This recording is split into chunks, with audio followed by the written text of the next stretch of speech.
सो hey guys, start करते हैं आज की क्लास को। तो यार आज के इस वीडियो में मैं आप सबको कोशिश करेंगे जितने ज़्यादा क्वेश्चन हो सकते करवाऊंगा। 130 क्वेश्चंस वैसे लेकर के आया हूं और हो सकता है कि इससे भी ज़्यादा करवा दूं। बस आप लोग साथ देते रहिए और फटाफट, ज़्यादा टाइम नहीं लगाएंगे, फटाफट क्वेश्चंस होगा आपके सामने, आपको आंसर देना है। तो आज के इस वीडियो में हिंदी से संबंधित आपका विशेषण, क्रिया विशेषण, संबंध, निपात, पर्यायवाची, ऐसे बहुत सारे टॉपिक्स मैंने लिए हैं और टॉपिक वाइज आपको यहाँ पर मैं क्वेश्चंस कराऊंगा। तो सभी लोग प्रिपेयर हो जाइए, रेडी हो जाइए।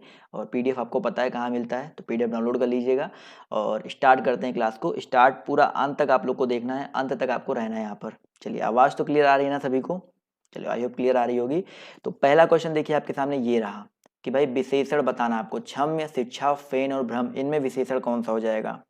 जवाब दीजिए सभी लोग। जवाब क्षम्य है, शिक्षा है, फेन है और भ्रम है। तो बिल्कुल सही बात है। यहाँ पर अगर हम बात करते हैं क्षम्य के बारे में, तो दोस्तों जो क्षम्य है आपका विशेषण है। इसका अगर विशेष की बात करते हैं, विशेषण आपको पता ना क्या होता है, जो किसी की जिस शब्द से किसी की विशेषता बताई जाती है। तो यहाँ पर अगर हम बात करते हैं इसका विशेष से क्या हो जाएगा? क्षमा। तो क्षमा के लिए आपका क्षम्य यूज होता है। तो यहाँ पर ऑप्शन नंबर जो इसका ए है वो यहाँ पर बिल्कुल करेक्ट हो जाएगा। अगला क्वेश्चन देखिए आपके सामने ये रहा कि निम्नलिखित में से विशेषण शब्द चुनिए। चार ऑप्शन दिए गए भाई।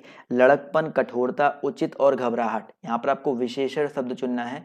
लड़कपन है, कठोरता है, उचित है, घबराहट है। जवाब देखिए आना शुरू हो गया है। तो बिल्कुल सही बात है सर। यहाँ पर उचित की अगर हम बात करते हैं दोस्तों, उचित जो शब्द है आपका विशेषण है। और ये कैसा विशेषण है? गुणवाचक विशेषण है, क्योंकि ये विशेषता बता रहा है, गुण बता रहा है। तो ये आपका एक गुणवाचक विशेषण हो जाएगा। साथ ही साथ यहाँ पर लड़कपन, कठोरता, घबराहट ये विशेषण की श्रेणी में नहीं आएंगे। अगला क्वेश्चन देखिए आपसे यहाँ पर कह रहा है कि जो शब्द संज्ञा की विशेषता बताते हैं उन्हें क्या कहा जाता है? भाई जो शब्द है संज्ञा की विशेषता बताएंगे उनको क्या कहेंगे? बिल्कुल सही बात है भाई, जवाब आना शुरू हो गया। तो संज्ञा की जो विशेषता बताते हैं उनको हम लोग क्या बोलते हैं? विशेषण बोलते हैं। क्या बोलते हैं दोस्तों? विशेषण बोलते हैं। तो यहाँ पर ऑप्शन नंबर जो इसका बी है करेक्ट हो जाएगा। विशेषण की परिभाषा ये होती है कि संज्ञा सर्वनाम की जो विशेषता बताते हैं। क्लियर है? बढ़ते हैं अगले क्वेश्चन की तरफ। तो अगला क्वेश्चन देखिए आपके सामने ये रहा कि जैसा काम वैसा दाम में जो जैसा है वो किस व्याकरणात्मक कोटि का है? यानी कि जैसा काम वैसा दाम में जो ये जैसा है वो क्या है? विशेषण है, सर्वनाम है, विशेष्य है या अव्यय है? जवाब देखिए यहाँ पर आना शुरू हो गया है। तो यहाँ पर बिल्कुल सही बात है सर। अगर हम बात करते हैं जैसा के बारे में, जो जो जैसा है वो आपका विशेषण है या विशेष्य है? जवाब देखिए आना शुरू हो गया। तो बिल्कुल सही बात है, ये आपका विशेषण हो जाएगा, विशेषण हो जाएगा। और इसके अलावा यहाँ पर याद रखिएगा एक चीज़ इंपॉर्टेंट कि जैसे जैसा करोगे वैसा भरोगे, इसमें जो जैसा, देखिए एक एग्जांपल मैं आपको दे रहा हूँ, ये में लोग बहुत कंफ्यूज रहते हैं। जैसे आपका एक लिखा है जैसा करोगे वैसा भरोगे। अगर इसमें अगर पूछा जाए कि आपका ये जो जैसा है वो क्या है, तो यहाँ पर हम लोग जैसा को बोलेंगे सर्वनाम।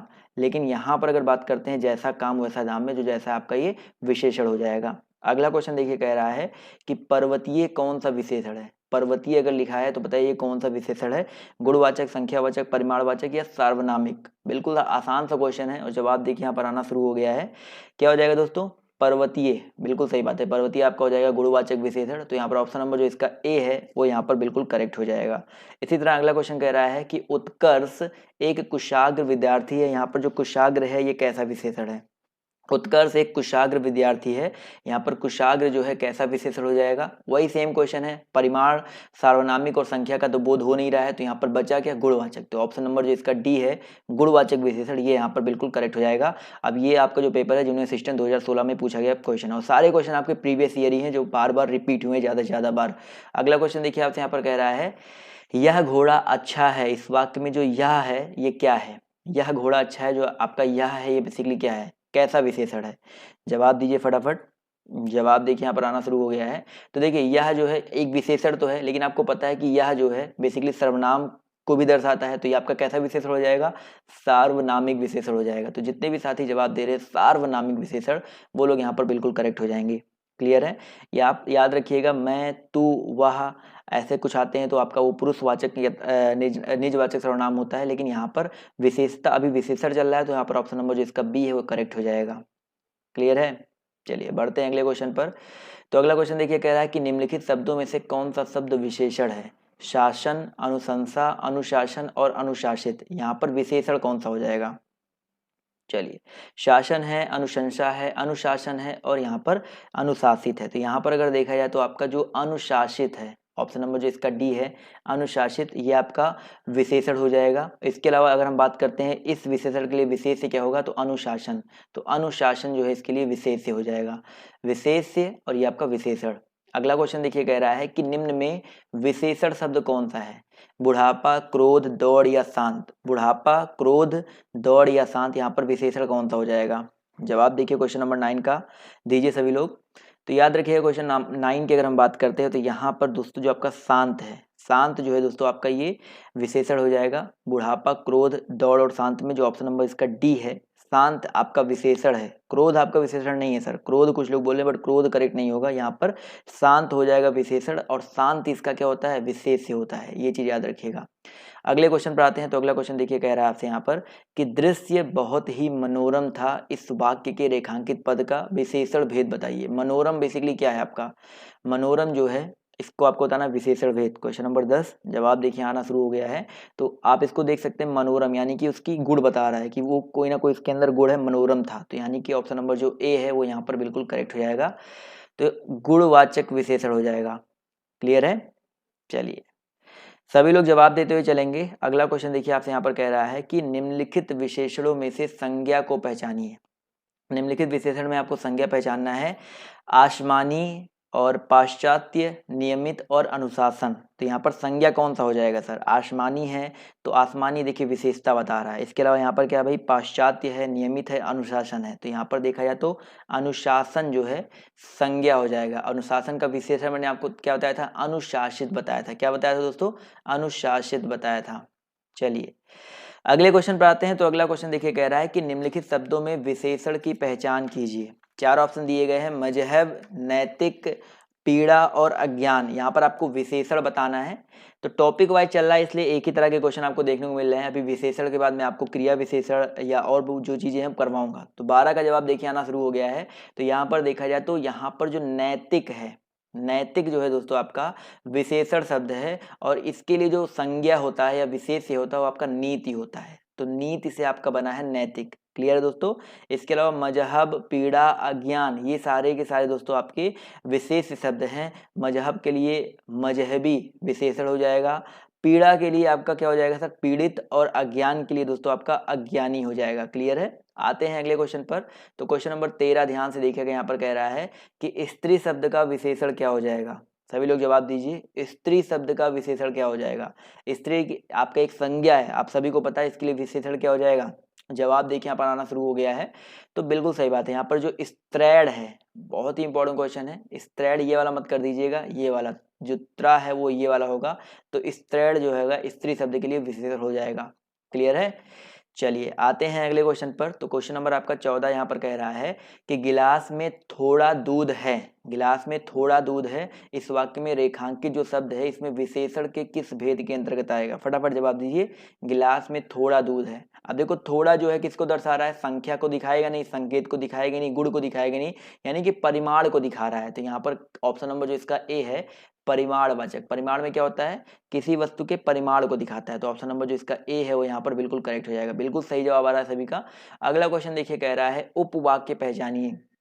वह आदमी जो कल आया था आज भी आया है, ये बताना है कैसा उपवाक्य है, संज्ञा, विशेषण, क्रिया विशेषण या क्रिया उपवाक्य। फटाफट जवाब दीजिए। वह आदमी जो कल आया था आज भी आया है, देखा जाए जवाब यहाँ पर आना शुरू हो गया है। तो याद रखिएगा, वह आदमी जो कल आया था आज भी आया है, ये आपका विशेषण उपवाक्य हो जाएगा। क्या हो जाएगा दोस्तों, आपका विशेषण उपवाक्य हो जाएगा। तो ऑप्शन नंबर जो बी जवाब दे रहे हैं वो लोग करेक्ट हो जाएंगे। याद रखिएगा, जो आश्रित उपवाक्य विशेषण की तरह व्यवहार करते हैं उन्हें हम लोग विशेषण उपवाक्य कहते हैं। अब यहाँ पर जैसे जो कल आया था, यहाँ पर देखिए ये जो कल आया था इतने की अगर हम बात करते हैं तो ये आपका एक विशेषण उपवाक्य है, जिसमें जो, जैसा, जितना आदि शब्द जहाँ पर भी यूज हो जाए, जो, जैसा, जितना, अगर ऐसे वर्ड आपको देखने को मिल जाए वहां पर हमेशा याद रखिएगा यही हो जाएगा। क्लियर है। अगला क्वेश्चन देखिए आपसे यहाँ पर कह रहा है कि यह मकान मेरे भाई का है, रेखांकित पद है। यह मकान मेरे भाई का है, इसमें रेखांकित पद जो यह है ये क्या हो जाएगा, बताइए फटाफट। यह जवाब देखिए यहाँ पर आना शुरू हो गया है। तो बिल्कुल सही बात है सर, यहाँ पर यह जो है आपका क्या हो जाएगा, सार्वनामिक विशेषण है, लेकिन यहाँ पर देखा जाए तो संकेत कर रहा है ना, संकेत कर रहा है, तो आपका संकेतवाचक सर्वनाम विशेषण हो जाएगा। तो यहाँ पर जितने भी साथी जवाब दे रहे हैं ऑप्शन नंबर बी, वो लोग यहाँ पर बिल्कुल करेक्ट हो जाएंगे। समझ में आ गया ना? जी हाँ, बिल्कुल सही जवाब आ रहा है। आते हैं अगले क्वेश्चन पर। तो क्वेश्चन नंबर आपका 17 कह रहा है कि निम्न में से कौन सा शब्द आपका विशेषण है? जवाब दीजिए सर। निम्न में से कौन सा शब्द विशेषण है? आगरा, कुछ, चमकीला और लिखना, इसमें से विशेषण शब्द कौन सा हो जाएगा? चलिए जवाब दीजिए सभी लोग। जवाब देखिए यहाँ पर 17 का आना शुरू हो गया है। तो भाई यहाँ पर विशेषण आपको चुनना है ना। तो आगरा आपका संज्ञा है, आगरा आपका क्या है? संज्ञा है। और लिखना जो है आपका, ये भी आपका एक क्रिया है। लेकिन यहाँ पर देखा जाए तो बी और सी में कंफ्यूजन है सबको। लेकिन अगर हम बात करते हैं बी और सी में, तो यहाँ पर बी एंड सी दोनों आंसर है। कुछ लोग बी बोल रहे हैं, कुछ लोग सी बोल रहे हैं, बट आई होप यहाँ पर बी और सी दोनों हो जाएगा। क्योंकि चमक शब्द के लिए आपका चमकीला विशेषण है, और कुछ आपका एक कैसा विशेषण है? आपका एक परिमाणवाचक विशेषण है। तो यहाँ पर बी और सी दोनों करेक्ट है। याद रखिएगा, यहाँ पर बी और सी दोनों करेक्ट हो जाएगा। क्लियर है सभी को? चलिए आते हैं अगले क्वेश्चन पर। तो अगला क्वेश्चन देखिए, कह रहा है कि अनुमान का विशेषण क्या होगा? अनुमान का विशेषण, अनुमान एक आपका विशेष शब्द है, इसका विशेषण बताना है। अनुमान का विशेषण बताइए क्या हो जाएगा? चलिए यहाँ पर भी देखा जाए तो दो ऑप्शन जो है, एक ही मतलब दो ऑप्शन यहाँ पर हो सकते हैं। कौन कौन से सकते हैं? आप लोग जवाब देते हुए चलेंगे। तो देखिए, अनुमान के लिए हम लोग अनुमानित भी बोल सकते हैं और अनुमित भी बोल सकते हैं। तो अनुमान के लिए भाई अनुमित भी होता है और अनुमानित भी होता है। तो यहाँ पर दोनों करेक्ट होगा, बट यहाँ पर आयोग ने इसी को करेक्ट माना है। तो अगर आपके पेपर में फिर से यही सेम क्वेश्चन आता है, दोनों ऑप्शन आते हैं, तो आपको ऑप्शन नंबर बी को करेक्ट करना है, अनुमित ही। क्लियर है? तो अनुमान के लिए अनुमित ही लगाइएगा। अगर आपके यूपी ट्रिपल एससी के या यूपी स्टेट में कोई भी एग्जाम होता है, उसमें पूछा जाता है। क्लियर है? आते हैं अगले क्वेश्चन पर। तो अगला क्वेश्चन देखिए, आपसे कह रहा है कि कोई शब्द में कौन सा विशेषण का बोध होता है? फटाफट जवाब देते हुए चलेंगे भाई। कोई जो शब्द है, ये कौन सा विशेषण का बोध होगा? परिमाण, सार्वनामिक, मूलावस्था या उत्तरावस्था? चलिए कोई शब्द, चलिए जवाब देखिए यहाँ पर सभी लोग दीजिए सर। अगर हम बात करते हैं कोई शब्द के बारे में, तो कोई जो है आपका एक सर्वनाम है। वो भी कैसा सर्वनाम है? अनिश्चयवाचक सर्वनाम है। लेकिन यहाँ पर कौन से विशेषण का भेद होगा? क्योंकि सर्वनाम है, इसलिए आपका क्या हो जाएगा? सार्वनामिक विशेषण का। तो यहाँ पर जितने भी लोग जवाब दे रहे हैं ऑप्शन नंबर बी, वो लोग यहाँ पर बिल्कुल करेक्ट हो जाएंगे। तो चलिए बढ़ते हैं अगले क्वेश्चन की ओर। तो अगला क्वेश्चन देखिए आपके सामने ये रहा कि उस विकल्प का चयन करें जो विशेषण का भेद है। उस घर में मेरा दोस्त रहता है। तो बताइए, उस घर में, ये आपका वाक्य दिया गया है और आपको यहाँ पर बताना है कि कौन सा विशेषण है। सार्वनामिक है, निश्चित परिमाणवाचक है, निश्चित संख्यावाचक है या गुणवाचक है? 20 जवाब देखिए यहाँ पर आना शुरू हो गया है। तो उस घर में मेरा दोस्त रहता है, अगर हम उसकी बात करते हैं, देखा जाए तो यहाँ पर क्या हो जाएगा? उस आपका कैसा विशेषण है? बिल्कुल सही बात है, सार्वनामिक विशेषण हो जाएगा। कौन सा दोस्तों? सार्वनामिक, यानी कि ऑप्शन नंबर जो इसका ए है वो यहाँ पर बिल्कुल करेक्ट हो जाएगा। समझ में आ गया ना? चलिए आते हैं अगले क्वेश्चन पर। तो अगला क्वेश्चन देखिए आपसे यहाँ पर कह रहा है कि वह बहुत मधुर गाता है। इनमें प्राविशेषण शब्द का चयन करना है। प्राविशेषण क्या होता है? बताइए। प्राविशेषण आपको पता नहीं क्या होता है ना? जो शब्द विशेषण की भी विशेषता बताता है उसको हम लोग प्राविशेषण बोलते हैं। तो वह बहुत मधुर गाता है, यहाँ पर प्राविशेषण क्या हो जाएगा? देखिए, मधुर की अगर हम बात करते हैं तो आपका ये विशेषण है, लेकिन इसकी भी विशेषता बता रहा है, बहुत मधुर गाता है। तो ये जो बहुत है आपका क्या हो जाएगा दोस्तों? प्राविशेषण हो जाएगा। तो यहाँ पर ऑप्शन नंबर जो इसका बी है वो यहाँ पर बिल्कुल करेक्ट हो जाएगा। ऑप्शन नंबर बी पर टिक कर देंगे। क्लियर है कि नहीं क्लियर है? चलिए बढ़ते हैं अगले क्वेश्चन की ओर। तो अगला क्वेश्चन देखिए यहाँ पर क्या कह रहा है कि अर्चना अत्यंत सुंदर है, रेखांकित पदों का भेद बताइए। अर्चना जो है अत्यंत सुंदर है, रेखांकित पदों का भेद बताना है। तो यहाँ पर अत्यंत क्या हो जाएगा? विशेषण, विशेष्य विशेषण, प्राविशेषण या साविशेषण? फटाफट जवाब दीजिए क्वेश्चन नंबर 22 का। तो बिल्कुल सही बात है। देखिए, अगर हम बोलते अर्चना सुंदर है तो आपका सुंदर विशेषता बता रहा था, लेकिन सुंदर की भी विशेषता बता रहा है अत्यंत सुंदर है, बहुत अधिक सुंदर है। तो यहाँ पर क्या विशेषण की भी विशेषता बताने वाला प्राविशेषण होता है। तो यहाँ पर जितने भी साथी जवाब दे रहे हैं ऑप्शन नंबर बी, वो लोग यहाँ पर बिल्कुल करेक्ट हो जाएंगे। अर्चना अत्यंत सुंदर है, यानी कि आपका क्या हो जाएगा दोस्तों? प्राविशेषण हो जाएगा। क्लियर है? चलिए आते हैं अगले क्वेश्चन पर।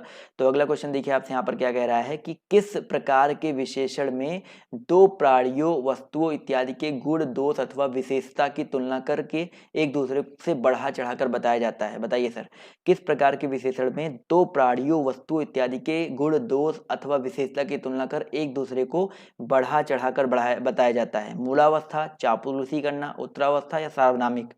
जवाब देखिए यहाँ पर आना शुरू हो गया है। तो याद रखिएगा, जब भी दो प्राणियों, वस्तु इत्यादि के गुणों, दोषों, इनकी विशेषता तुलना करके एक दूसरे को बढ़ा चढ़ा के बताया जाता है, तो हम लोग उसको उत्तरावस्था बोलते हैं। कौन सा अवस्था बोलते हैं दोस्तों? उत्तरावस्था बोलते हैं। तो ऑप्शन नंबर जो इसका सी है वो यहाँ पर करेक्ट हो जाएगा। क्लियर है? चलिए अब बढ़ते हैं दोस्तों हम लोग किसकी तरफ?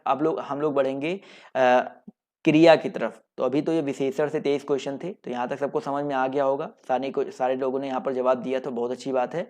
अब आते हैं हम लोग किसकी तरफ भाई, क्रिया की तरफ। तो क्रिया से आपका पहला क्वेश्चन ये रहा कि क्रिया के मूल रूप को क्या कहते हैं। बताइए सर, क्रिया के मूल रूप को क्या कहते हैं। पद, धातु, रूप या शब्द। फटाफट जवाब देते हुए चलेंगे सभी लोग। क्रिया के मूल रूप को क्या कहते हैं दोस्तों, तो याद रखिएगा दोस्तों, क्रिया के मूल रूप को क्या कहा जाता है, बिल्कुल सही बात है सर, धातु कहा जाता है। क्या कहा जाता है दोस्तों, क्रिया के मूल रूप को धातु कहा जाता है। तो ऑप्शन नंबर जो इसका सी है वो यहाँ पर बिल्कुल करेक्ट हो जाएगा। और दोस्तों धातु क्रियापद के उस अंश को कहते हैं जो किसी क्रिया के प्रायः सभी रूपों में पाया जाता है। चलिए आते हैं क्वेश्चन नंबर 2 की तरफ। तो आपसे यहाँ पर कह रहा है मीरा जोर से हंसी, इस वाक्य, यह वाक्य किस क्रिया का समुचित उदाहरण है। मीरा जोर से हंसी, बताइए अकर्मक है, द्विकर्मक है, प्रेरणार्थक या सकर्मक है। फटाफट जवाब दीजिए। तो यहाँ पर देखा जाए मीरा संज्ञा, देखिए यहाँ पर कर्ता है लेकिन कर्म नहीं है। यहाँ पर जब भी कर्म नहीं होता है वहां पर कौन सा क्रिया होता है सर, सकर्मक अकर्मक, दो तरह की क्रियाएं होती हैं। सकर्मक तो होगा नहीं, इसलिए यहाँ पर क्या हो जाएगा दोस्तों, आपका अकर्मक क्रिया है। मीरा जोर से हंसी, यहाँ पर क्या हो जाएगा दोस्तों, आपका अकर्मक क्रिया हो जाएगा, क्योंकि कर्म की प्रधानता यहाँ पर नहीं है। क्लियर है दोस्तों। चलिए बढ़ते हैं दोस्तों अगले क्वेश्चन की ओर। तो अगला क्वेश्चन देखिए आपके सामने ये रहा कि राम सो रहा है, इस वाक्य में कौन सी क्रिया है। राम सो रहा है, इस वाक्य में बताइए कौन सी क्रिया है। राम सो रहा है, फटाफट जवाब दीजिए सर। बिल्कुल सही बात है। यहाँ पर देखा जाए फिर से कर्म यहाँ पर नहीं है, यानी जब कर्म का अभाव होता है तो वहाँ पर आकर्मक क्रिया होता है। तो यहाँ पर जितने लोग जवाब दे रहे हैं ऑप्शन नंबर ए, वो लोग यहाँ पर बिल्कुल करेक्ट हो जाएंगे। क्लियर है दोस्तों। यहाँ पर देखा जाए तो आपका आकर्मक क्रिया हो जाएगा। क्लियर है। चलिए याद रखिए, जब क्रिया का फल कर्ता पर पड़ता है, कर्म पर नहीं पड़ता, तो आपका यहाँ पर अकर्मक होता है। जब कर्म पड़ता है तो आपका सकर्मक होता है। क्लियर है। आते हैं अगले क्वेश्चन पर। तो अगला क्वेश्चन देखिए आपके सामने ये रहा कि निम्नलिखित में से किस वाक्य में आकर्मक क्रिया है। बताइए सर, निम्नलिखित में से किस वाक्य में आकर्मक क्रिया है। पानी बरस रहा है, मैं गेहूं पिसवाता हूं, श्याम निबंध लिखता है और राम मोहन को रुला रहा है। तो आकर्मक का मैंने आपको पहले बता दिया था और जवाब देखिए आना शुरू हो गया है। तो बिल्कुल सही बात है सर। यहाँ पर अगर देखा जाए तो पानी बरस रहा है, यहाँ पर क्या हो जाएगा, आकर्मक हो जाएगा, क्योंकि यहाँ पर देखो गेहूं है, निबंध है और राम मोहन को रुला रहा है। तो यहाँ पर सब में कर्म है लेकिन पहले वाले में नहीं है। तो ऑप्शन नंबर जो इसका ए है वो यहाँ पर क्या हो जाएगा, बिल्कुल करेक्ट हो जाएगा। चलिए अगले क्वेश्चन पर आते हैं। तो अगला क्वेश्चन देखिए फटाफट कि भैया मूल अकर्मक धातुओं के साथ प्रत्यय जोड़कर बनाई गई क्रिया धातुएं क्या कहलाती हैं। चलिए यहाँ पर कह रहा है मूल अकर्मक धातुओं के साथ प्रत्यय जोड़कर बनाई गई क्रिया धातुएं क्या कहलाती है। संयुक्त धातु, द्विकर्मक धातु, साधित सकर्मक धातु या समस्त धातु। क्वेश्चन नंबर 5 जवाब देखिए यहाँ पर आना शुरू हो गया। तो याद रखिएगा, मूल अकर्मक धातुओं के साथ प्रत्यय जोड़कर जो बनाई गई क्रिया धातु होती है वो आपकी साधित सकर्मक धातु कहलाती है। ये आपका क्वेश्चन है। तो ऑप्शन नंबर जो इसका सी है वो यहाँ पर बिल्कुल करेक्ट हो जाएगा। क्लियर दोस्तों। चलिए बढ़ते हैं अगले क्वेश्चन की ओर। तो अगला क्वेश्चन देखिए आपके सामने ये रहा कि भाई निम्नलिखित प्रश्न में 4 विकल्पों में से उस विकल्प का चयन करें जो क्रिया के भेद वाला सही विकल्प है। दीपा ने गाय को चारा खिलाया, भाई दीपा ने गाय को चारा खिलाया, तो यहाँ पर बताइए क्या हो जाएगा। क्वेश्चन नंबर 6 जवाब देखिए यहाँ पर आना शुरू हो गया। तो दीपा ने गाय को चारा खिलाया, तो यहाँ पर देखा जाए तो द्विकर्मक क्रिया हो जाएगा। क्यों सर, दीपा ने गाय को चारा खिलाया, यहाँ पर 2 कर्म है। कौन कौन से कर्म है भाई, दीपा ने गाय को चारा, तो गाय और कर्म 2 कर्म है। तो यहाँ पर क्या हो जाएगा दोस्तों, आपका द्विकर्मक क्रिया हो जाएगा। तो ऑप्शन नंबर जो इसका बी है वो यहाँ पर बिल्कुल करेक्ट हो जाएगा। समझ में आ गया ना। चलिए बढ़ते हैं अगले क्वेश्चन पर। तो अगला क्वेश्चन देखिए कह रहा है कि निम्न में प्रेरणार्थक क्रिया कौन सी है। अब प्रेरणार्थक क्रिया क्या होता है सर, जिन क्रियाओं से इस बात का बोध हो कि कर्ता स्वयं ना कार्य करके किसी और से कार्य करवाता है, तो आपका प्रेरणार्थक क्रिया होता है। जैसे उठना, अब भाई उठना खुद से सोचो मैं उठ रहा हूं, यानी कि ये प्रेरणार्थक क्रिया नहीं हो सकता है। गिराना, गिराना देखा जाए तो आपका ये किसी और से, यानी कि गिराना तो हम खुद तो गिरेंगे नहीं, किसी और को गिराएंगे ना। तो यहाँ पर देखा जाए तो गिराना जो हो जाएगा आपका प्रेरणार्थक हो जाएगा। ऐसे उठाना होता या चमकाना होता या दिलवाना होता तब आपका प्रेरणार्थक क्रिया होता। लेकिन यहाँ पर ऑप्शन नंबर सी ही सिर्फ है, तो ऑप्शन नंबर सी बिल्कुल करेक्ट हो जाएगा। और अभी जो आपका वीडियो का एग्जाम हुआ था जो 2018 में, उसमें ये क्वेश्चन आपका पूछा गया था। अगला क्वेश्चन देखिए कह रहा है कि निम्न में से फिर से पूछ रहा है आपका प्रेरणार्थक क्रिया कौन सा है। अब तो जवाब दे सकते हो ना, प्रेरणार्थक क्रिया क्या है, चलना, पढ़ना, जगाना, बदलना। जवाब देखिए यहाँ पर फटाफट सबका आना शुरू हो गया, जगाना, बिल्कुल सही बात है। यहाँ पर जो जगाना है आपका क्या हो जाएगा दोस्तों, प्रेरणार्थक क्रिया हो जाएगा। तो ऑप्शन नंबर जो इसका बी है वो यहाँ पर बिल्कुल करेक्ट हो जाएगा। समझ में आ गया ना। आते हैं क्वेश्चन नंबर 9 की तरफ। ध्यान से देखिए, निम्नलिखित में से सकर्मक क्रिया छांटिए। फटाफट बताइए यहाँ पर सकर्मक क्रिया कौन सी हो जाएगी। चलना, मुस्कुराना, सोना या लिखना। यहाँ पर सकर्मक क्रिया कौन सी हो जाएगी बताइए? सकर्मक यानी कि कर्म के साथ। अब देखिए यहाँ पर इस क्वेश्चन में थोड़ा सा आपको डाउट हो रहा होगा, बट यहाँ पर देखिए चलना, मुस्कुराना और सोना आप बिना कर्म के भी कर सकते हो, लेकिन लिखने के लिए आपको पेन की जरूरत पड़ेगी, यानी कि कर्म की जरूरत पड़ेगी। तो यहाँ पर जो लिखना है ये बहुत इंपॉर्टेंट, याद रखिएगा। लिखना जो है आपका क्या हो जाएगा? सकर्मक क्रिया हो जाएगा। बहुत ही इंपॉर्टेंट है, जिस वाक्य में क्रिया के व्यापार का प्रभाव कर्म पर पड़ता है। अब लिखने से प्रभाव पड़ेगा, कर्म पर पड़ेगा, तो यहाँ पर ऑप्शन नंबर जो इसका डी है करेक्ट होगा। एग्जाम्पल ले सकते हो, राधा पत्र लिखती है, तो पत्र जो है लिखती है, राधा लिखती है लेकिन कुछ तो लिखेगी ना, तो ऑप्शन जो इसका डी है करेक्ट हो जाएगा। अगला क्वेश्चन देखिए यहाँ पर क्या कह रहा है कि बालक इस पुस्तकालय में पढ़ रहा है, इस वाक्य में कौन सी क्रिया है? बालक इस पुस्तकालय में पढ़ रहा है, इस वाक्य में आपको क्रिया बताना है। संयुक्त है, अकर्मक है, सहायक है या आपकी सकर्मक है? तो जवाब देखिए यहाँ पर आना शुरू हो गया है, फटाफट जवाब दीजिए सभी लोग। तो बिल्कुल सही बात है सर, बालक इस पुस्तकालय में पढ़ रहा है यानी कि आपका सकर्मक क्रिया हो जाएगा। सकर्मक क्रिया मैंने आपको पहले बता रखा है कि कर्म पर प्रभाव पड़ता है क्रिया का, तो वहां पर सकर्मक होता है। तो ऑप्शन नंबर जो इसका डी है वो यहाँ पर बिल्कुल करेक्ट हो जाएगा। अगला क्वेश्चन देखिए, कह रहा है कि चूड़ी अच्छी थी, इसमें कौन सी क्रिया है? चूड़ी अच्छी थी, इसमें कौन सी क्रिया है? योजक, औचित्य बोधक या अधिकार द्योतक या अप्रत्यक्ष क्रिया? फटाफट जवाब दीजिए सर। चूड़ी अच्छी थी, यहाँ पर कौन सी क्रिया हो जाएगी? जवाब देखिए यहाँ पर आना शुरू हो गया है। तो भाई चूड़ी अच्छी थी, यहाँ पर अगर देखा जाए तो आपका इसमें क्या हो जाएगा सर? आपका योजक क्रिया हो जाएगा। मैं आपको समझाता हूँ भाई, योजक क्रिया देखो, हिंदी में आधारभूत आपके जो वाक्य होते हैं वो 6 प्रकार के होते हैं। योजी, क्रियायुक्त, अकर्मक क्रियायुक्त, सकर्मक क्रियायुक्त, अप्रत्यक्ष क्रियायुक्त, इसके अलावा यहाँ पर अधिकार द्योतक, औचित्य बोधक, इसके अलावा आपका एक होता है अकर्मक, तो मैंने बता दिया। तो ये आपके टोटल 6 होते हैं। तो इसमें से जो चूड़ी अच्छी थी ये आपका योजक क्रिया के अंतर्गत आएगा। जब मैं आपको क्रिया एक बार फिर से डिटेल में आपको पढ़ाऊंगा तो आपको ये चीजें सब कुछ क्लियर करवा दूंगा। ये जो 6 आपके आधारभूत वाक्य हैं वो कौन कौन से हैं, क्लियर है? तो अभी इतना जानो, चूड़ी अच्छी थी में आपका योजक क्रिया हो जाएगा। अगला क्वेश्चन देखिए आपसे यहाँ पर कह रहा है हथियाना, इसमें कौन सी क्रिया है? हथियाना बताइए, फटाफट जवाब दीजिए। ये तो बहुत ही आसान सा क्वेश्चन है। यहाँ पर कुछ लोग प्रेरार्थक सोचेंगे, बट यहाँ पर देखते हैं कितने लोग करेक्ट जवाब देते हैं, प्रेरार्थक हो या कुछ और होगा। चलिए याद रखिएगा, यहाँ पर हथियाना में आपका नाम धातु क्रिया होगा। क्यों नाम धातु होगा सर? याद रखिएगा, संज्ञा या विशेषण शब्दों से बनने वाली जो क्रियाएं होती हैं, किससे किससे भाई?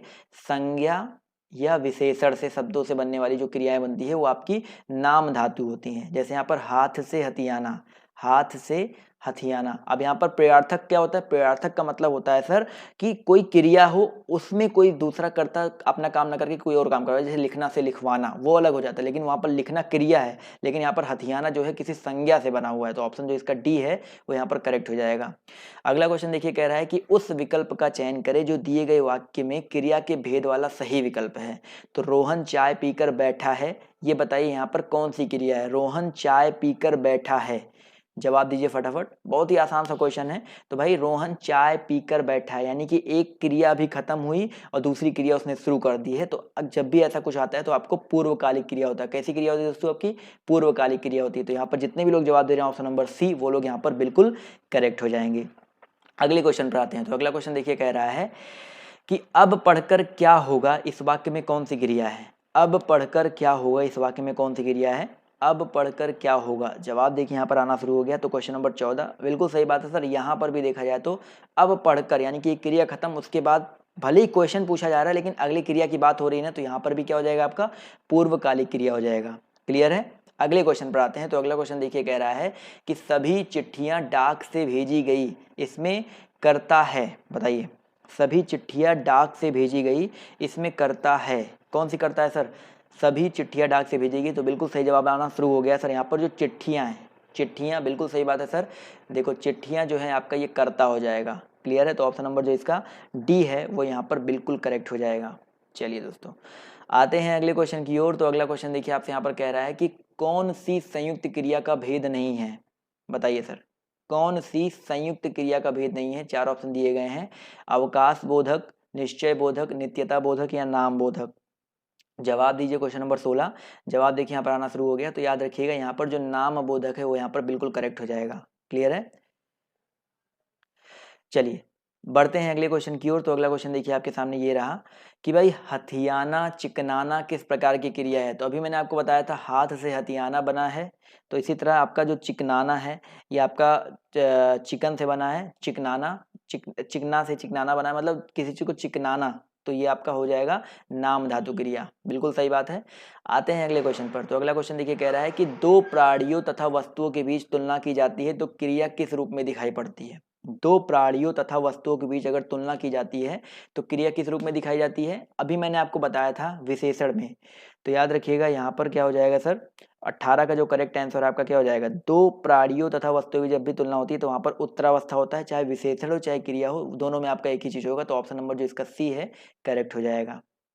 आते हैं दोस्तों अगले क्वेश्चन की ओर। तो अगला क्वेश्चन देखिए आपके सामने ये रहा कि उसे धीरे धीरे लिखने की आदत है। अब देखिए क्रिया वाला टॉपिक खत्म हो गया, अब यहाँ पर क्रिया विशेषण में आ गए और जवाब देखिए आना शुरू हो गया है। तो धीरे धीरे क्रिया की भी विशेषता यहाँ पर हो रही है, तो यहाँ पर क्या हो जाएगा आपका क्रिया विशेषण हो जाएगा। ये बेसिकली आपका एक यौगिक क्रिया विशेषण है और क्रिया विशेषणों की ये द्विरिक्त से बनती है। धीरे धीरे, क्लियर है, यहाँ पर धीरे हो जाएगा। तो ऑप्शन जो इसका ए है वो यहाँ पर बिल्कुल करेक्ट हो जाएगा। चलिए आते हैं अगले क्वेश्चन पर। तो अगला क्वेश्चन देखिए बहुत ही अच्छा क्वेश्चन है, परिमाणवाचक क्रिया विशेषण अव्यय है। परिमाणवाचक क्रिया विशेषण अव्यय बताना आपको, दो तीन चीजें यहाँ पर एक साथ ही आपसे पूछ ली है और जवाब देखिए यहाँ पर आना शुरू हो गया। तो बिल्कुल सही बात है, यहाँ पर जो इतना है, जो आपका इतना है, ये आपका परिमाणवाचक क्रिया विशेषण अव्यय है। तो ऑप्शन नंबर जो इसका सी है वो यहाँ पर बिल्कुल करेक्ट हो जाएगा। अगले क्वेश्चन पर आते हैं। तो अगला क्वेश्चन कह रहा है कि पुस्तकें धड़ाधड़ बिक रही है, तो धड़ाधड़ शब्द का कौन सा रूप है, बताइए सर। धड़ाधड़ बिक रही है तो ये विशेषता किसकी बता रहा है, क्रिया की बता रहा है। भाई बिकना एक क्रिया है, उसकी विशेषता बता रही है धड़ाधड़ से, तो यहाँ पर क्या हो जाएगा सर, क्रिया विशेषण हो जाएगा। तो ऑप्शन नंबर जो इसका ए है वो यहाँ पर बिल्कुल करेक्ट हो जाएगा। क्लियर है।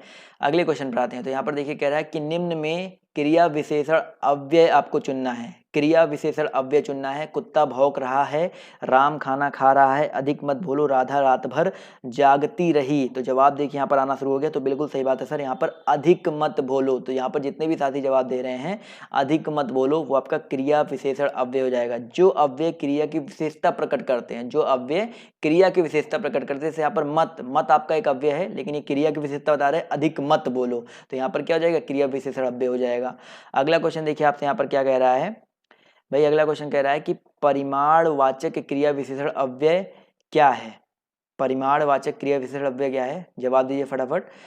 क्षण भर, अनियंत्र, निसंदेह और अत्यंत। तो यहाँ पर देखा जाए तो यहाँ पर जो क्षण भर है, यहाँ पर क्षण भर नहीं होगा सर, एक चीज यहाँ पर मिस्टेक हो रहा है, क्षण भर नहीं होगा, यहाँ पर परिमाणवाचक क्रिया विशेषण पूछ रहा है ना, तो यहाँ पर अत्यंत हो जाएगा, क्योंकि क्षण भर अव्यय नहीं है तो अव्यय भी यहाँ पर, तो अत्यंत जो है यहाँ पर करेक्ट हो जाएगा।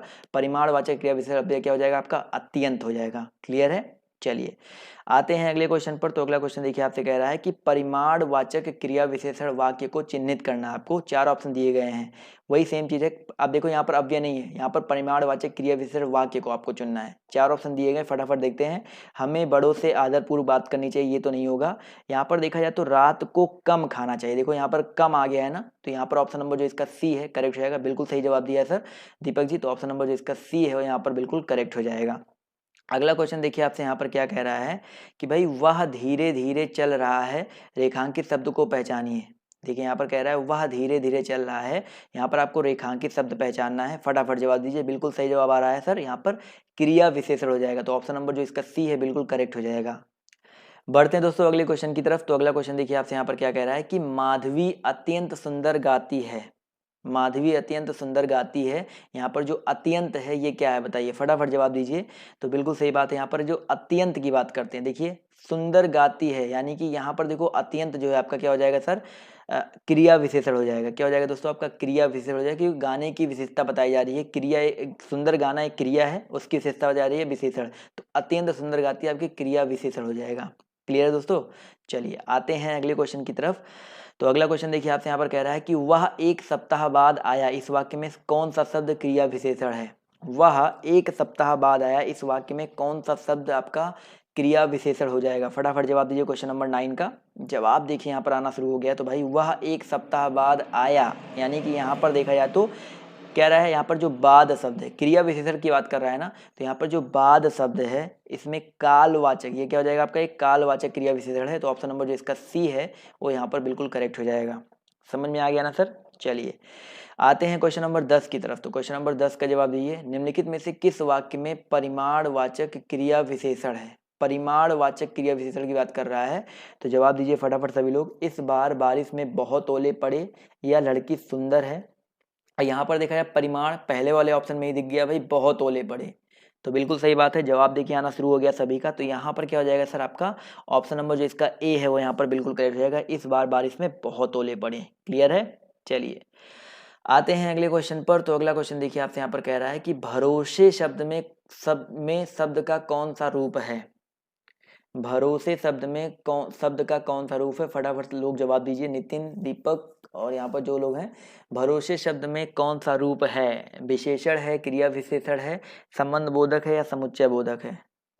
भरोसे, अगर हम बात करते हैं भरोसे के बारे में तो दोस्तों यहाँ पर क्या हो जाएगा, शब्द का ये आपका संबंध बोधक है। कुछ लोग यहाँ पर क्रिया विशेषण जवाब देंगे क्योंकि क्रिया विशेषण टॉपिक चल रहा है, बट ये आपका ये संबंध बोधक है।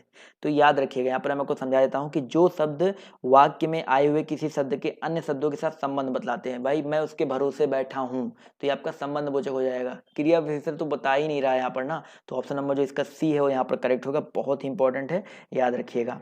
अगला क्वेश्चन देखिए, कह रहा है कि अविकारी शब्द क्या होता है। अविकारी शब्द बताइए क्या होता है। संज्ञा होता है, अव्यय होता है, सर्वनाम होता है या विशेषण होता है।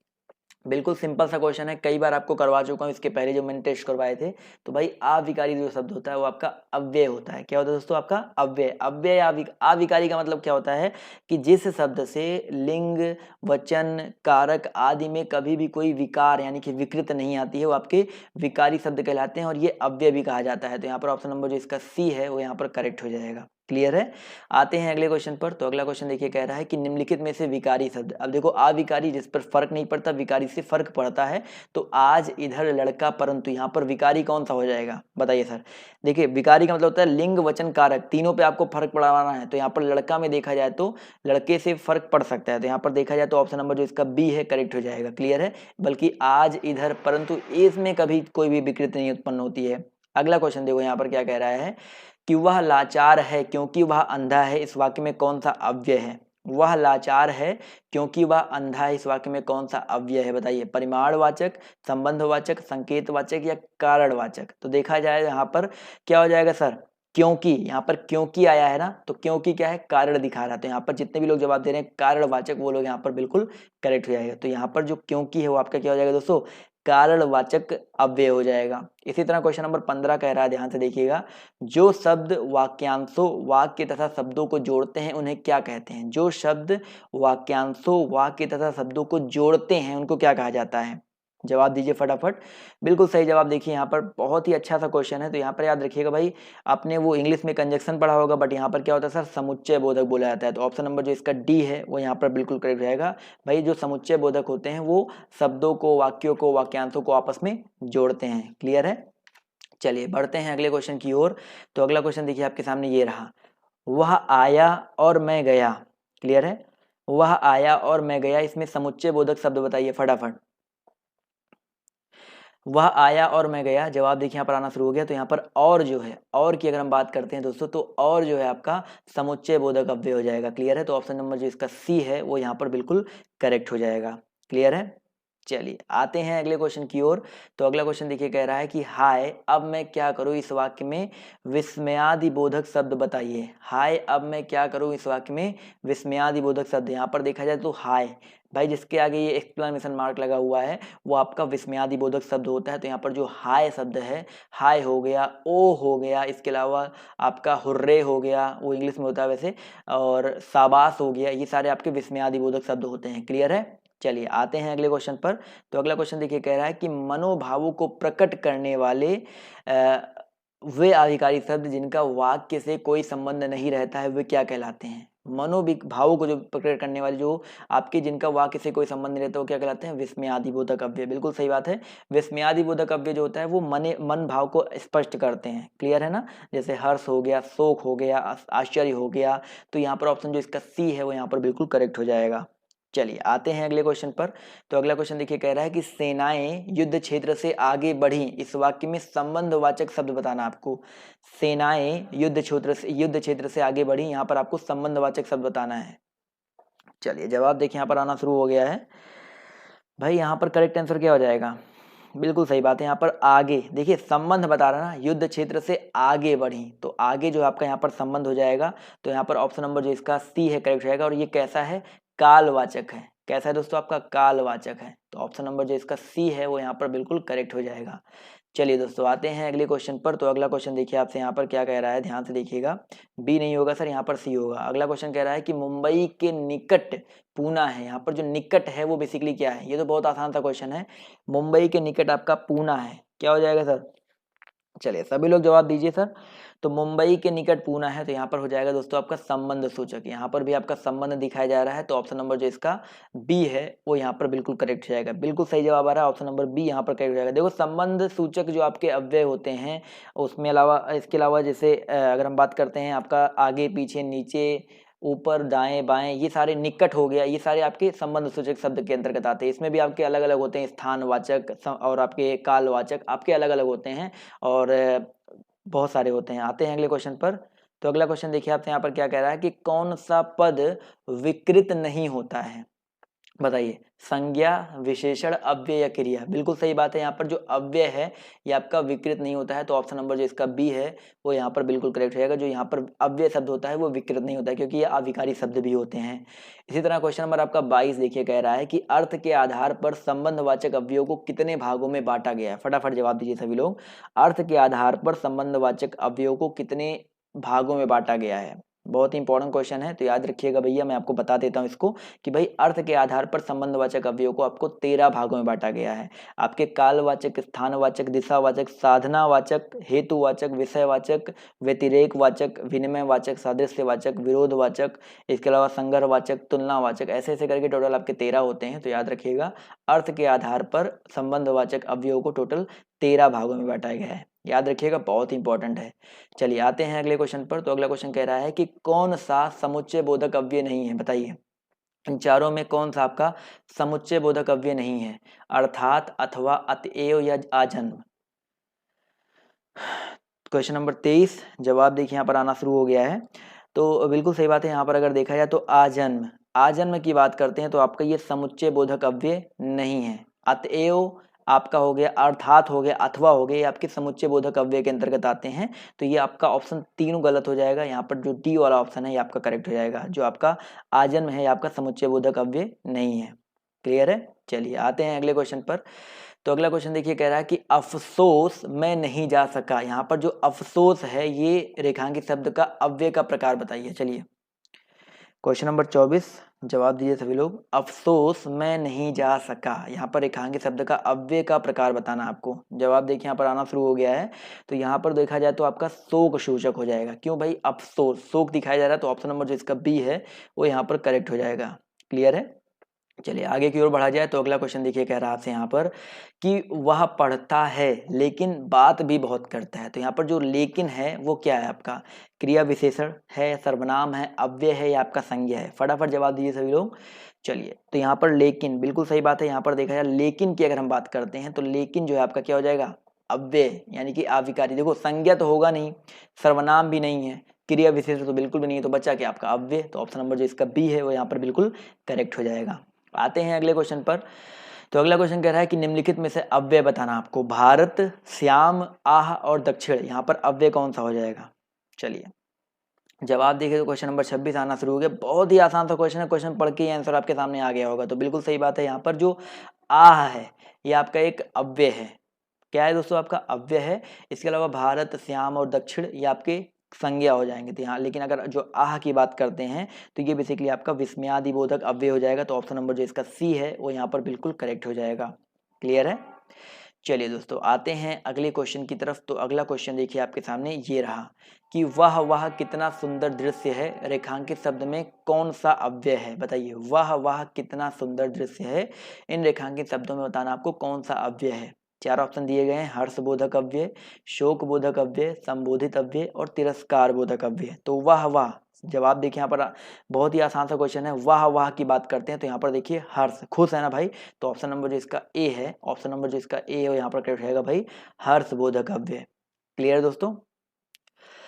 चलिए बढ़ते हैं क्वेश्चन नंबर अगले यानी कि 28 की तरफ। तो यहाँ पर देखिए ध्यान से क्या कह रहा है सर, माफ कीजिएगा। 28 नंबर क्वेश्चन कह रहा है कि रात भर जागना स्वास्थ्य के लिए अच्छा नहीं है। यहाँ पर जो ये भर है ये आपको पहचानना है क्या है बेसिकली। तो यहाँ पर संबंध सूचक है, विशेषण है, भाववाचक संज्ञा है या आपका समुच्चय बोधक है? बताइए सर। तो यहाँ पर अगर हम बात करते हैं रात भर, यानी कि भर की अगर हम बात करते हैं तो आपका ये अव्यय तो है, लेकिन ये संबंध सूचक अव्यय है। कैसा अव्यय दोस्तों? संबंध सूचक। याद रखिएगा, तक, और इसके अलावा आपका भर, इसके अलावा आपका पर्यंत, पर्यंत के अलावा दोस्तों आपके और भी बहुत सारे ऐसे होते हैं जो कि आपके संबंध सूचक अव्यय के अंतर्गत आते हैं। क्लियर है? चलिए आते हैं अगले क्वेश्चन पर। तो अगला क्वेश्चन देखिए आपसे यहाँ पर क्या कह रहा है कि भाई जिन अवयवों का संबंध वाक्य से नहीं वक्ता के हर्ष, शोक आदि भावों से होता है वे क्या कहलाते हैं? जिन अवयवों का संबंध वाक्य से नहीं होता है, वक्ता के हर्ष, शोक आदि भावों से होता है, वे क्या कहलाते हैं? बिल्कुल सही बात है सर, वो दोस्तों आपके विस्मयादि बोधक अव्यय कहलाते हैं। क्या कहलाते हैं दोस्तों? आपके विस्मयादि बोधक अव्यय कहलाते हैं, यानी कि ऑप्शन नंबर जो इसका ए है वो यहाँ पर बिल्कुल करेक्ट हो जाएगा। चलिए आते हैं अगले क्वेश्चन पर। तो अगला क्वेश्चन देखिए कह रहा है मैं वहां होकर आया हूं, इस वाक्य में अव्यय शब्द कौन सा है? मैं वहां होकर आया हूं, क्वेश्चन नंबर 30। फटाफट सभी लोग जवाब दीजिए। तो यहाँ पर देखा जाए तो मैं वहां होकर आया हूं, तो यहाँ पर क्या हो जाएगा सर? अव्यय बताना है, तो बिल्कुल सही बात है। यहाँ पर देखा जाए तो मैं तो आपका है नहीं, वहां और हूं में भी आकर देखा जाए तो यहाँ पर जो वहां शब्द की बात करते हैं, तो यहाँ पर जो वहां शब्द है ये आपका अव्यय हो जाएगा। तो यहाँ पर जितने भी लोग जवाब दे रहे हैं ऑप्शन नंबर बी, वो लोग यहाँ पर बिल्कुल करेक्ट हो जाएंगे। चलिए आते हैं अगले क्वेश्चन पर। तो अगला क्वेश्चन देखिए आपके सामने ये रहा कि उसने कटोरा भर दूध पिया, इस वाक्य में अव्यय शब्द कौन सा है? उसने कटोरा भर दूध पिया, इस वाक्य में अव्यय शब्द बताइए कौन सा हो जाएगा? क्वेश्चन नंबर 30 जवाब देखिए यहाँ पर आना शुरू हो गया। 31 जवाब देखिए यहाँ पर आना शुरू हो गया है। तो यहाँ पर भर, भर शब्द जो है आपका अव्यय शब्द हो जाएगा। तो अभी तो आई होप अव्यय और जो आपके निपात हो सकते हैं इन सब में कोई दिक्कत नहीं होनी चाहिए। अभी कुछ क्वेश्चन निपात के भी करवा देता हूँ यहाँ पर, फिर पर्यायवाची, तो आपको वो सारी जो चीजें हैं वहां पर क्लियर हो जाएंगी। अगला क्वेश्चन देखिए कह रहा है कि निम्न में अव्यय बताना आपको। उत्तर, जापान, ठीक और कृष्णा। यहाँ पर अव्यय कौन सा हो जाएगा? उत्तर है, जापान है, ठीक है या कृष्णा है? तो अव्यय यहाँ पर देखिए, यहाँ पर देखा जाए तो ठीक जो शब्द है आपका अव्यय हो जाएगा, क्योंकि भाई उत्तर, जापान और कृष्णा की अगर हम बात करते हैं तो ये आपके संज्ञा शब्द हैं, लेकिन आपका जो ठीक है वो आपका एक अव्यय शब्द हो जाएगा। क्लियर है? चलिए आते हैं अगले क्वेश्चन पर। तो 33 नंबर क्वेश्चन देखिए कह रहा है कि निम्न में से कौन पदबंध का भेद नहीं है? पदबंध का यहाँ पर बताना आपको कौन सा भेद नहीं है। अव्यय पदबंध, पदबंध का जो है भेद नहीं होता है। याद रखिएगा यहाँ पर जो अव्यय पदबंध है ये आपका पदबंध का भेद नहीं होता। टोटल पदबंध के 5 भेद होते हैं। संज्ञा, सर्वनाम, संज्ञा होता है दोस्तों आपका, सर्वनाम होता है, क्रिया पदबंध होता है, विशेषण पदबंध होता है, आपका क्रिया विशेषण पदबंध होता है। टोटल 5 पदबंध होते हैं, बट आपका अव्यय पदबंध नहीं होता है। समझ में आ गया ना? इसी तरह क्वेश्चन नंबर आपका देखिए 34 कह रहा है, ध्यान से देखिएगा कि मैं आज तक परीक्षा में सफल ही हुई हूँ, रेखांकित शब्दों को पहचानिए। जो तक है आपका बेसिकली क्या है? अब देखिए यहाँ पर अव्यय का ऑप्शन तो दिया नहीं गया, लेकिन तक की अगर हम बात करते हैं तो दोस्तों ये आपका निपात हो जाएगा। क्या हो जाएगा दोस्तों? निपात हो जाएगा। तो बिल्कुल सही जवाब आ रहा है सर, निपात हो जाएगा। और बेसिकली आपका एक बलदायक, कभी कभी आपके पेपर में कई बार आया है कि ये किस प्रकार का निपात है, तो आपका एक बलदायक निपात हो जाएगा। इसके अलावा दोस्तों या इसको सीमा बोधक भी बोलते हैं, बलदायक निपात या सीमा बोधक निपात दोनों इसको बोलते हैं, तो दोनों में से कोई एक लगा सकते हैं। इसके अलावा आपका और भी बलदायक निपात में आपका तो, मैं तो, जब मतलब किसी भी शब्द में कोई चीज ऐसे एक्स्ट्रा जोड़ दिया जाए सिर्फ बल देने के लिए, तक, सिर्फ, इसके अलावा आपका को, केवल, ये जो सारे शब्द होते हैं आपके निपात के अंदर में आते हैं। क्लियर है? चलिए आते हैं अगले क्वेश्चन पर। तो अगला क्वेश्चन देखिए कह रहा है कि निम्नलिखित शब्दों में निपात का उदाहरण कौन सा है? ठीक, इधर, निकट या कल, इनमें आपको निपात का उदाहरण बताना है। ठीक है, निकट है, इधर है या कल है आपको। तो यहाँ पर बिल्कुल सही बात है सर। यहाँ पर अगर देखा जाए तो जो ठीक शब्द है, जितने भी लोग जवाब दे रहे हैं ठीक शब्द, ये आपका निपात हो जाएगा।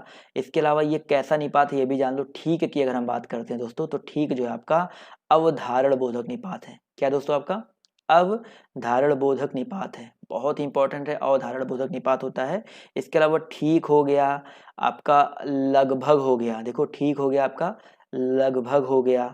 इसके अलावा करीब हो गया, और दोस्तों आपका तकरीबन, ये कुछ मैं आपको इम्पोर्टेंट यहाँ पर बता दे रहा हूँ। तकरीबन ये जो होते हैं आपके बेसिकली इसी तरह के होते हैं, क्या बोलते हैं, अवधारण बोधक निपात होते हैं। लेकिन निकट की बात करते हैं तो निकट आपका एक अव्यय है, और मैं आपको पहले ही बता चुका हूँ, एक स्थानवाचक संबंध बोधक अव्यय है। क्लियर है दोस्तों? तो यहाँ पर ऑप्शन नंबर जो इसका फर्स्ट है वो यहाँ पर बिल्कुल करेक्ट हो जाएगा। समझ में आ गया ना? चलिए दोस्तों अगले क्वेश्चन की तरफ बढ़ते हैं, आपका टाइम वेस्ट नहीं करेंगे। तो यहाँ पर क्या कह रहा है कि जिन शब्दों का प्रयोग वाक्य को श्रव्य भावार्थ और बल प्रदान करने के लिए होता है लेकिन वे वाक्य के अंग नहीं होते हैं, क्या कहलाते हैं। बहुत ही अच्छा क्वेश्चन है, फटाफट जवाब दीजिए भाई। जिन शब्दों का प्रयोग वाक्य को श्रव्य भावार्थ और बल प्रदान करने के लिए होता है वे क्या होते हैं। जवाब देखिए यहाँ पर आना शुरू हो गया, तो याद रखिएगा वो आपके निपात, बेसिकली ये निपात की ही परिभाषा दी गई है। वाक्य के बेसिकली अंग नहीं होते हैं। और निपात कभी कभी पूछा जाता है निपात कितने प्रकार के होते हैं, तो ये भी जान लो, निपात पढ़ ही रहे हो तो याद रखिएगा निपात दोस्तों आपके 9 प्रकार के होते हैं। कितने प्रकार के दोस्तों होते हैं, 9 प्रकार के। कौन कौन से, स्वीकार्य निपात, नकारार्थक निपात, निषेधात्मक, देखो नकारार्थक अलग है निषेधार्थक अलग है, तो निषेधार्थक निपात, प्रश्नबोधक निपात जो कि कई बार आपके पेपर में आया है, विस्मयादि बोधक निपात, और बलदायक और सीमा बोधक एक ही चीज होता है। इसके अलावा तुलना बोधक निपात और आपका अवधारण बोधक निपात और आपका आदर बोधक निपात। तो इस तरह से लेकर के टोटल आपके 9 तरह के निपात होते हैं। तो कभी भी आपके पेपर में आता है निपात कितने प्रकार के होते हैं दोस्तों, आपके 9 प्रकार के होते हैं। क्लियर है। अगला क्वेश्चन देखिए आपके सामने ये रहा कि रविवार है वह घर पर ही रहेगा। तो यहाँ पर जो ही है ये बेसिकली क्या है, बेसिकली मैंने अभी आपको निपात चल रहा है तो जवाब तो सबका आना ही शुरू हो गया है, बट यहाँ पर ये क्वेश्चन बहुत इंपॉर्टेंट है। याद रखिएगा कि जब भी ऐसा कुछ आ जाए तो वहाँ पर निपात ही होता है। याद रखिएगा, मैंने आपको पहले बताया तो, तक, पर, सिर्फ, ही, ये जब भी आपको ऐसा कुछ भी बीच में मिले तो आपके निपात ही होते हैं। और आपका ये भी किस तरह का निपात है, बलदायक या सीमा बोधक निपात है। क्लियर है। एक और क्वेश्चन देखते हैं यहाँ पर, देखिए बहुत ही अच्छा क्वेश्चन है कि भाई पास ही पास शब्द में किस प्रकार की द्विरुक्ति है हुई है। देखिए यहाँ पर जो पास ही पास शब्द की द्विरुक्ति हुई है ना, लेकिन ये किस प्रकार की द्विरुक्ति है, फटाफट जवाब दीजिए। जवाब देखिए यहाँ पर आना शुरू हो गया। तो याद रखिएगा दोस्तों पास ही पास इस शब्द में दोस्तों विभक्ति युक्त शब्द है। याद रखिएगा जितने भी लोग जवाब दे रहे हैं विभक्ति युक्त शब्द इस तरह की द्विरुक्त हुई है, तो ऑप्शन नंबर जिसका बी है वो यहाँ पर बिल्कुल करेक्ट हो जाएगा। सो गाइज आज के इस सेशन में सिर्फ इतना ही। आपको कैसा लगा आज का सेशन कमेंट करके जरूर बताइएगा। और साथ ही साथ आप लोग अगर वीडियो देख चुके हैं अभी तक वीडियो को लाइक नहीं किया है तो जाते जाते वीडियो को एक लाइक कर दीजिएगा, और नए हैं तो सब्सक्राइब कर लीजिएगा, सब्सक्राइब। और इसके अलावा और जो भी चीज़ें यहाँ पर आपको देखने को मिलते रहेंगी। क्लियर है दोस्तों, चलिए।